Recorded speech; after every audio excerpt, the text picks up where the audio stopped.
Yo, what's going on guys, Aaron here and welcome to a new sort of Convallaria video. Now this video I have a big treat for you guys.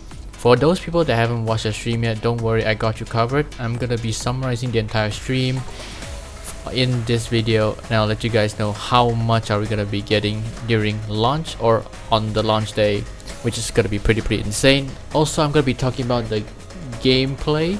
Now when I say gameplay, I mean what kind of different games they'll be getting at launch or planned in the future, and it has been spoken by the devs itself. So without further ado, let's get straight into the topic. Now the first thing I'm going to be talking about is the rewards that we'll be getting at launch. Now this will be a lot. This may not seem a lot in the premium currency, but I can say this for sure, albeit this doesn't look a lot, but in the story, when you progress to each stage, they'll give a hefty amount of hope look sites. So if you go to the pre-registration page in the website right here, we can see that we'll be getting 21 summons, 2000 common EXP and 15,000 Elysium coins. Now in the stream, which I'll be showing you guys on the screen right now, they're gonna give us an extra 750 hope look sites, 5,000 Elysium coins and 3,000 radiant powder. So radiant powder, there are materials that you'll be using to upgrade your equipment slash majority, I can't say majority, but some skills, so be sure to pay attention to them because they're going to be very important when it comes to upgrading your characters. Correct me if I'm wrong. If there's any info wrong, then just let me know in the comments area below. Now next thing I'm going to be talking about is the gameplay. Now they teased Guild Wars or Raids, I'm not sure if it's Raids, but Guild Wars and RTA. If you don't know what RTA means, real-time arena, and I'm very hyped for this because RTA is very fun. 1v1 against a player in real time, against minds that can who have a better strategy in terms of winning the game or winning the battle. I'm definitely excited for that. And also Guild Wars. I'll definitely be creating a guild, and I'll be hopefully, if you guys are watching this video and want to join my guild, because my guild, I want it to be full of active players so that we can reach higher heights, basically. Now there's one thing special about the guild, as mentioned by the dev, is that we can borrow our teammates' heroes and fight against other teams, which is actually pretty neat, because if you don't have this character, you can actually borrow it from your teammates and you can fight the enemy, which is I find very interesting. Now I want to talk about besides the gameplay, the devs themselves have confirmed that are they gonna be rushing to catch up to CN, and fortunately they don't want it to feel, for players to feel too suffocating when it comes to playing the game. So they're keeping the gap between global and CN by 6 months. Now I say this is a very big W because one, players don't have to worry about FOMO, fear of missing out on a lot of stuff, and they have their time, or they have time to decide on what characters they want to pull for and see what kind of events are in store for the future, which is very nice. At least it'll get them prepared and they don't have to worry about, oh, I just spent my gacha currency and I can't get her anymore. So they don't have to worry about that because the gap is 6 months, and it'll be very well enough for players to expect what's to be coming next.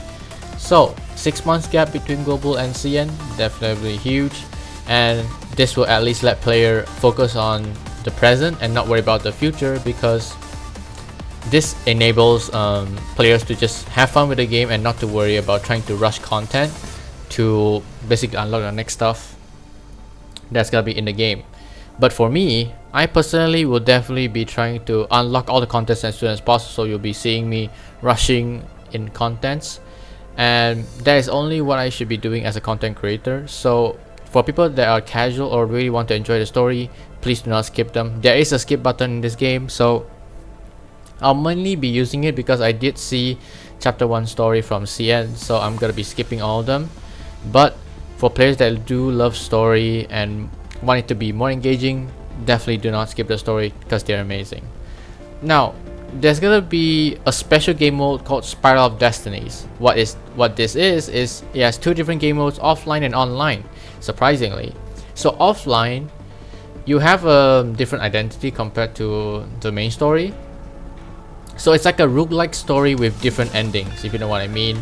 And it is completely rid of, I can't say completely, but the devs themselves said it's mostly or completely rid of the pay to win scenarios. So in that case, it's mostly free to play friendly in that game mode, so everyone can try and clear it. It's not as, you know, the end game content is gonna be too hard for new players to do, because Spiral of Destiny is essentially a, I can't say real gameplay, but it does have different endings, and the story there is gonna be very different.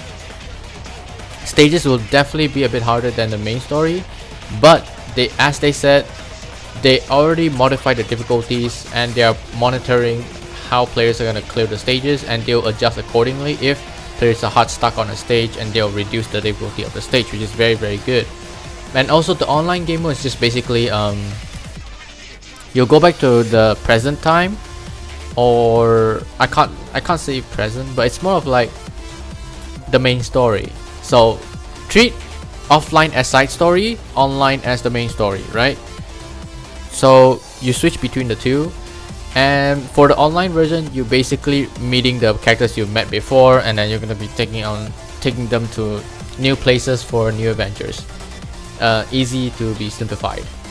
Now let's move on to the events, which is very, very huge. Now this is what everyone's gonna be wanting to hear and wanting to do early on. So the first event we're gonna be talking about is the Dawn event.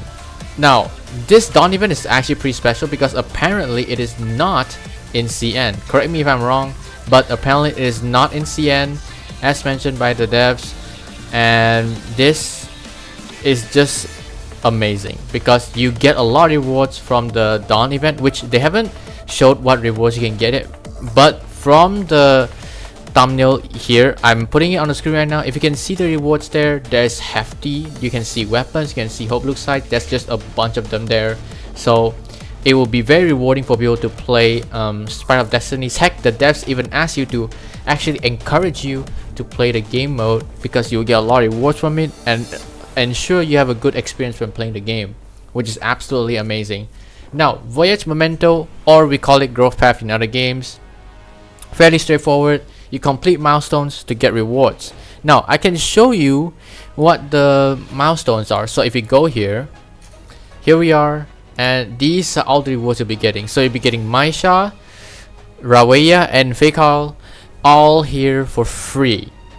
Now, you'll also be getting a total of 30 summons here. Their signature weapons, a random legendary weapon, a random legendary equipment, and another selector, SSR selector for these three characters that already be given for free.